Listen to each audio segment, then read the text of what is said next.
Salatu wassalamu ala rasulillah wa ala alihi wa sahbihi wa man walah wa ba'd. Saudara-saudariku, berjumpa kembali dalam pelajaran praktek sunnah nabawi sallallahu alaihi wasallam. Sekarang kita akan memasuki tutorial bangun dari tidur.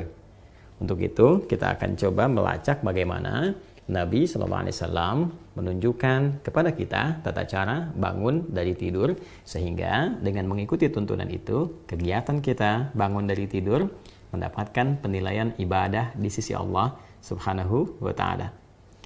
Baiklah, untuk bisa memberikan gambaran lebih rinci akan praktek yang akan coba kita pelajari bersama, referensi pertama kita akan hadirkan melalui kitab Sunan Abu Daud. Ini kitabnya ya, Sunan Abu Daud di nomor hadis 1367 ya. Nomor hadis 1367. Jika kitabnya sama dengan kami, ini nanti ada di halaman 187. Kitabnya ini cetakan dari Darul Alamiyah ya. Jadi kalau nanti sama kitabnya dari cetakan Darul Alamiyah Linashri wa Tauzi' ada di halaman 187. Tapi kalaupun berbeda cetakan bisa dilihat di nomor yang insya Allah ini akan lebih mudah ditemukan, yaitu nomor hadis 1367. Baik, mari kita simak terlebih dahulu seperti apa gambaran di hadisnya. Kemudian nanti kita akan coba tampilkan juga di kitab yang lain yang memberikan kelengkapan pada pelajaran kita di tutorial kali ini. Bismillahirrahmanirrahim. Qala haddatsana al-Qa'nabi an Malik an Makhramah Ibn Sulaiman an Kurayb Maula Ibn Abbas radhiyallahu ta'ala anhuma anna Abdullah Ibn Abbas radhiyallahu ta'ala anhuma akhbarahu annahu bata 'inda Maimunata zawj an-nabi sallallahu alaihi wasallam wa hiya khalatuhu qala. Baik, saya terjemahkan sebentar. Ini disampaikan oleh Imam Abu Daud menyampaikan kepada kami Al-Qa'nabi dari Malik dari Makhramah bin Sulaiman dari Kurayb. Ini adalah asisten dari Ibnu Abbas radhiyallahu taala anhuma, menyampaikan bahwa Ibnu Abbas radhiyallahu taala anhuma pernah menyampaikan kepada Kurayb, asisten beliau, bahwa satu waktu beliau pernah menginap ya di rumah bibinya Sayyidah Maimunah, istri Nabi sallallahu alaihi wasallam, ibunda kita semua, ummul mukminin, wa hiya khalatuhu, sedangkan Sayyidah Maimunah itu bibi beliau. Kemudian qala, maka Ibnu Abbas radhiyallahu ta'ala anhu mengabarkan bagaimana suasana saat beliau menginap di sana. Fattaja'tu fi ardi al-wisadati wa taja'a Rasulullah sallallahu alaihi wasallam wa ahluhu fi tuliha. Fanama Rasulullah sallallahu alaihi wasallam hatta idza intasafa al-lailu aw qablahu biqalilin aw ba'dahu biqalil istayqadha Rasulullah sallallahu alaihi wasallam. Nah, titik ini yang paling penting untuk kita bahas. Kata beliau, aku tidur di sisi satu bantal, sedangkan Nabi dan keluarganya di sisi bantal yang lain, sampai kemudian ketika waktu menunjukkan pertengahan malam, atau lebih sedikit, kurang lebih kata beliau pertengahan malam, ya qablahu wa ba'dahu biqalil, kurang lebih pertengahan malam, maka Nabi sallallahu alaihi wasallam bangun dari tidur beliau. Nah, ini menunjukkan bagaimana rutinitas kehidupan Nabi sallallahu alaihi wasallam yang bangun di pertengahan malam. Nanti satu waktu kita akan bahas tentang bagaimana kebiasaan Nabi memanfaatkan waktu malamnya di sisi yang lain. Saat ini kita akan bahas tentang cara bangunnya dulu. Karena itu kita fokus bagaimana Rasulullah sallallahu alaihi wasallam bangun dalam tidurnya. Setelah beliau tidur seperti apa bangunnya. Baik, mari kita lihat. 1. Fajalasa yamsahun nauma an wajhihi biyadihi. Yang pertama, beliau duduk terlebih dahulu. Nanti kita praktekkan.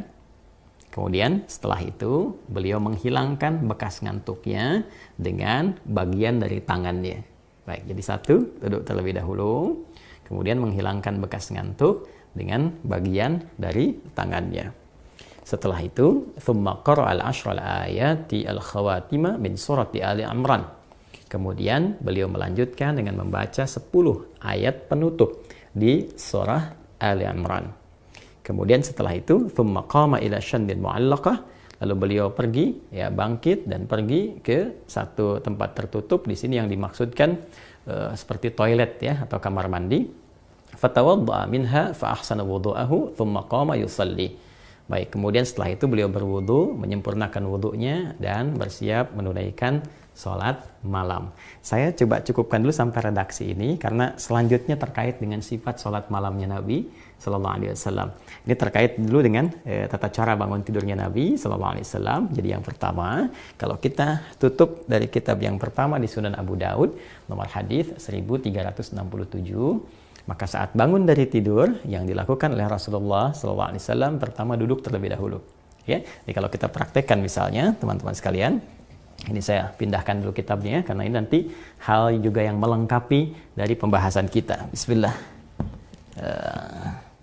Ini saya mudahkan dulu ya. Nah ini kalau kita misalnya ambil posisi tidurnya seperti ini. Nah ya.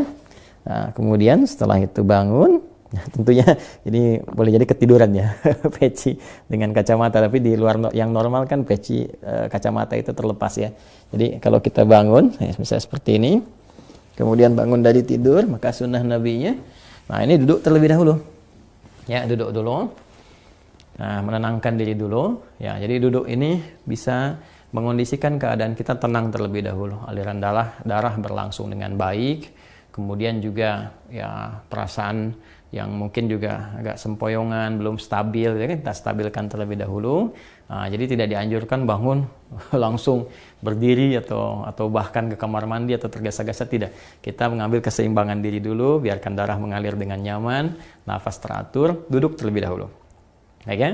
Nah, lantas setelah itu, maka Nabi menuntunkan supaya menghilangkan bekas ngantuk dulu, ya, dengan bagian tangan dari itu. Wamasaha biadihi min athari naumihi. Jadi kita menghilangkan bekas ngantuknya dengan bagian tangan yang diduga bersih, gitu ya.